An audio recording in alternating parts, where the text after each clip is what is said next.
Lancé la sortie de ton livre parce que mon père est riche. À chaque fois que quelqu'un me le montre, je suis comme fier parce que quand j'ai décidé de la page couverture puis du titre, je me voyais en entrevue, tu sais, à côté de même.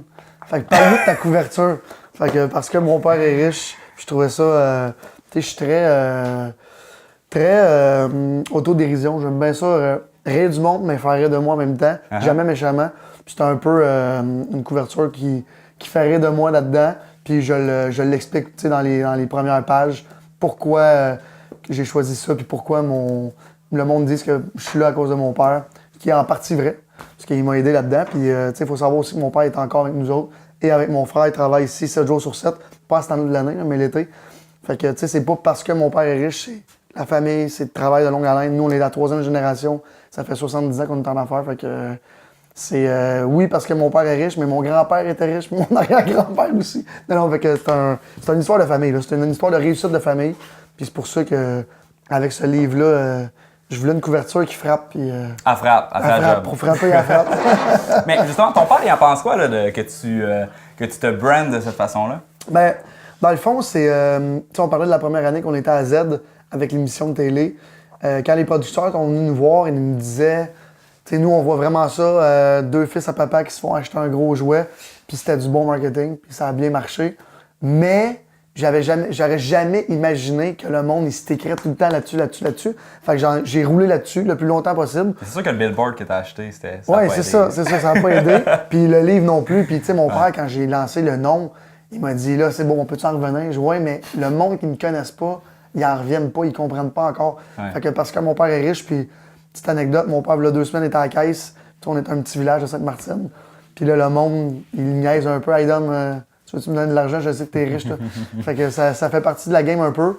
Puis mon père était pas d'accord, mais quand tu lis le livre, puis tu comprends pourquoi j'ai écrit ça. Tu sais, dans le fond, parce que mon père est riche, oui, mais c'est plus en conseil, surtout en amour, puis en comment il m'a épaulé là-dedans. C'est ton mentor, en fait. Là. On le sent dans le livre. C'est la personne qui t'a épaulé tout au long de ton parcours. Je le dis aussi, je dis jamais que mon père est riche, je dis tout le temps qu'il a réussi. Fait que c'est un peu... c'est vraiment de l'autodérision avec mon gun à champagne. Là. Ça peut pas être plus au maximum. Mais c'est parfait, mais je pense que c'est ça que les gens aiment de toi. C'est ça qui a fait en sorte que... Si t'avais été comme un douchebag qui s'assume pas puis qui comme je suis vraiment... Non mais quand t'es sérieux dans ton rôle de douchebag, ouais, ça c'est sûr. C'est pas correct. Mais quand justement il y a l'élément d'autodérision, ça fait en sorte que c'est parfait. Ça en prend, surtout maintenant en 2018 en affaires. Si t'es pas franc avec ton public, surtout dans l'événementiel, moi je suis un promoteur, il faut que tu sois funky un peu puis il faut que tu sois franc. Puis moi je l'ai jamais caché. Si j'avais pas mon père, je serais sûrement pas rendu ce que je suis là. Mais c'est pas parce que ta famille a de l'argent que tu vas réussir dans la vie. Fait que c'est ça que j'essaie d'expliquer à tout le monde. Puis c'est pas parce que t'as pas d'argent que tu peux pas partir en business. Il y a tellement de trucs. C'est juste que la business, souvent, elle commence plus petite. Mais il y a encore des miracles qui se font avec pas beaucoup de fonds, puis ça l'explose. Nous, ça n'a pas été le cas, puis je l'avoue. Puis j'ai beaucoup de respect pour ceux qui partent d'absolument rien. Puis, mais j'ai beaucoup de respect aussi pour le monde qui partent avec une bonne base puis qui grandissent avec ça, de génération en génération. Je trouve ça cool. Puis c'est très, très difficile dans nos années en ce moment de transmettre les compagnies d'une génération à une autre. C'est très compliqué. Le gouvernement du Québec nous aide vraiment pas là-dedans. Fait que c'est ça. Fait qu'on est en 3e génération. Puis habituellement, c'est la génération que le seau, il se brise, puis c'est compliqué. Puis là, il commence à avoir des chicanes de famille parce que génération en génération, les actionnaires grossissent. Puis il y en a de plus en plus. Puis le cousin, puis le ci. Ouais. Parce que vous êtes plus... C'est pas juste ta famille qui est dans le Beach Club. Bon, oui, c'est juste mon père, mon frère, puis moi. Okay, fait que ça a tout le temps été comme ça. C'est mes 2 meilleurs amis, puis on travaille là-dedans. Puis je suis content de dire... qu'on s'est jamais ostiné ou chicané pour l'argent. Nous autres, ça fait partie de notre quotidien de parler de pertes, de faire de l'argent, d'investir, de notre tante qui a fait ici. Puis, on se challenge là-dedans tout le temps tout seul. Fait que on aime bien ça, nous autres. C'est comme parler de plein de trucs, mais nous, on parle d'affaires. Ah, c'est nice, c'est super cool. Puis de pouvoir avoir cette relation-là aussi avec ta famille. Exact. Mélodie qui est derrière la caméra, c'est ma sœur, justement. Fait que moi aussi, je suis un peu en affaires avec, en famille. Ce que je trouve qui est vraiment incroyable avec le Beach Club, c'est le line-up d'artistes que tu as eu en 2018. Dans ton livre, je pense que tu dis que ça a coûté autour de 4 millions pour amener tout ce monde-là. C'est incroyable. Fait que premièrement, je pense qu'il faut qu'on te dise merci à cause que sans toi, on n'aurait pas cette opportunité-là en tant que consommateur de pouvoir accéder à ces événements-là ou à ces expériences-là.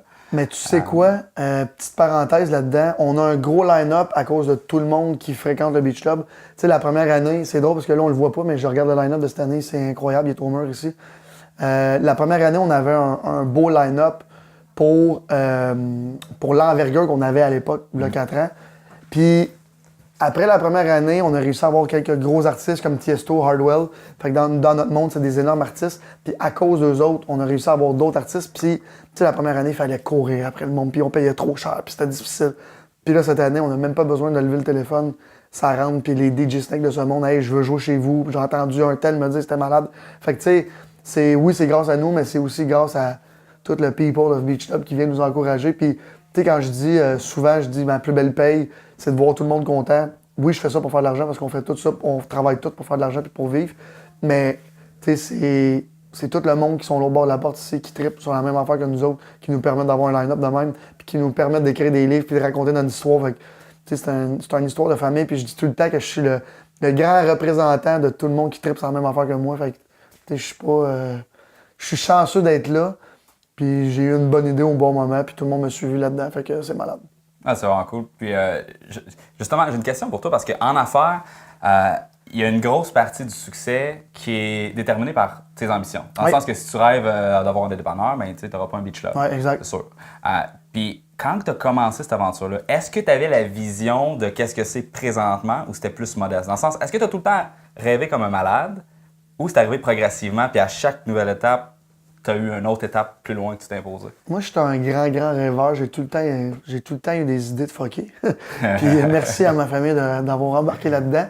Mon père et mon frère sont beaucoup plus réservés, puis ils sont tout le temps comme « Oli, calme-toi ». Mais tu sais, t'as aussi l'idée de... Tu sais, quand tu veux vraiment faire quelque chose d'exceptionnel ou de grandiose, il faut que tu aies toute l'équipe qui t'entoure. Tu sais, c'est pas juste une question d'argent non plus, c'est de bien s'entourer. Puis je me l'ai tout le temps fait dire, entoure-toi de personnes meilleures que toi dans toutes les catégories, les sphères de ta business. Puis c'est ça que j'ai fait.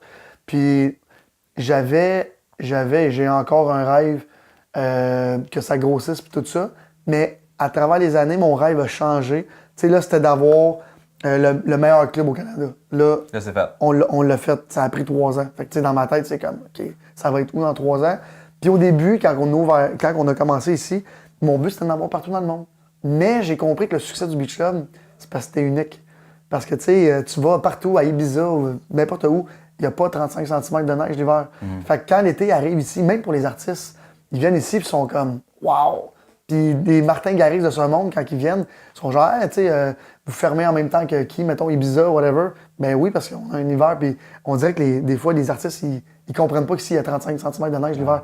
Fait que quand ils arrivent, il y a des palmiers, puis David Guetta nous demande « Vous avez des palmiers ici? » Non, je les fais venir de la Floride pour que tu te sentes comme ça. Tu sais, je veux vraiment pas dire qu'on ressemble à un beach club à Miami parce que c'est pas le cas. Mais avec ce qu'on a, puis la capacité qu'on a ici, on a créé quelque chose d'envergure internationale, puis avec un look international. Fait qu'au début, c'était d'en avoir partout comme ça. Mais j'ai réalisé que si je m'en vais à Ibiza ou à Miami, des beach clubs, il y en a déjà. C'est sûr que notre modèle d'affaires il est un peu différent parce que nous, c'est monsieur, madame, tout le monde, beau, bon, pas cher. Tandis que les autres beach clubs, c'est tout cher. T'sais, si t'as pas d'argent, tu peux pas aller dans des beach clubs à Miami et tout ça. Ici, le monde paye 20$ ou il paye 5 000. Ils sont à la même place, tout le monde a du fun, c'est pour ça que ça fonctionne. Fait que j'ai découvert que c'était vraiment parce qu'on était unique. Puis là, avec les années, avec notre brand Beach Day Everyday qui est devenu plus gros que le Beach Club. Je vais m'en aller, justement. Exactement. Puis là, on est vraiment là-dessus. Le Beach Club, on veut pas l'exporter. Le Beach Day Everyday, c'est Beach Day Everyday partout sur la planète. Fait que c'est plus vers là qu'on s'en va. Je dis pas que je veux pas des Beach Clubs partout dans le monde un jour, mais le modèle d'affaires en ce moment est vraiment plus axé là-dessus.